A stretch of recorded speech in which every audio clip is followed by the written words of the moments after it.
NTR Koratala Shiva combination లో వస్తున్న దేవర సినిమాకి సంబంధించి సెకండ్ ట్రైలర్ రిలీజ్ కావడంతో పలువురు సెలబ్రిటీలు తమ అభిమానాన్ని వ్యక్తం చేస్తుండగా తాజాగా ఈ విషయంలో ముందుకొచ్చేశారు ఎన్టీఆర్ మేనత్త పురంధరేశ్వరి. ఎన్టీఆర్ మేనత్త పురంధరేశ్వరి తాజాగా ఎన్టీఆర్ కి ఆల్ ది వెరీ బెస్ట్ చెప్పారు. సో దేవర సినిమాకి సంబంధించిన సెకండ్ ట్రైలర్ ఇప్పుడే చూశానని చాలా సంతోషంగా ఉందన్న పురంధరేశ్వరి ఎంతో అద్భుతమైనటువంటి రెస్పాన్స్ అయితే కోల్పోయిందని అందరూ కూడా భావిస్తున్నారు.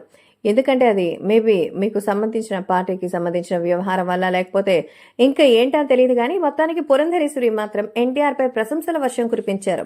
నా అల్లుడు దేవర సినిమాలో యాక్టింగ్ అదరగొట్టేశారని, సో యాక్టింగ్ గురించి మా వంశంకి ప్రత్యేకంగా చెప్పాల్సిన అవసరం లేదు. ఎన్టీఆర్ ఇలా సాధిస్తారని ఆయనకు ఆ పేరు పెట్టి వెళ్లిపోయారు మా నాన్నగారు. నిజంగా అది సంతోషమైనటువంటి వార్తనే అనిపిస్తోందా? ఎందుకంటే ఆ రూపంలో అయితే తన ఆశీర్వాదం ఉంటుందని లాభిస్తున్నాను అంటూ ఆయన చెప్పినట్టు కొన్ని జ్ఞాపకాలు అయితే సోషల్ మీడియాలో సైతం ఎంతో సెన్సేషనల్ గా మారుతోంది. ఏది ఏమైనా అభిమానులు కూడా విజయాన్ని సాధిస్తూ ఈ రోజు ఎంతో చక్కగా అయితే ప్రార్థనలు చేస్తున్న సంగతి అర్థమవుతుంది. కాబట్టి మన పురంధరేశ్వరి అయితే దేవర సినిమా ట్రైలర్ ని చూసి పిచ్చెక్కిపోయిందంటోంది. మాస్ అంటే ఇంత మాసగా ఉంటుందా అని అనిపించింది అంటుంది పురంధరేశ్వరి.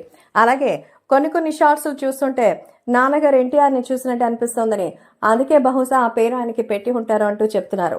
ప్రస్తుతం సోషల్ మీడియాలో పురంధరేశ్వరి కామెంట్స్ ఎంతో వైరల్ అవుతోంది. 27th థియేటర్లోకి రాబోతున్నాడు దేవర. ఇప్పటికే ఫస్ట్ ట్రైలర్ అదరగొట్టగా సెకండ్ ట్రైలర్ చూసి అందరూ ఫిదా అయిపోయారు. సినిమా మీద ఎక్స్పెక్టేషన్స్ భారీగా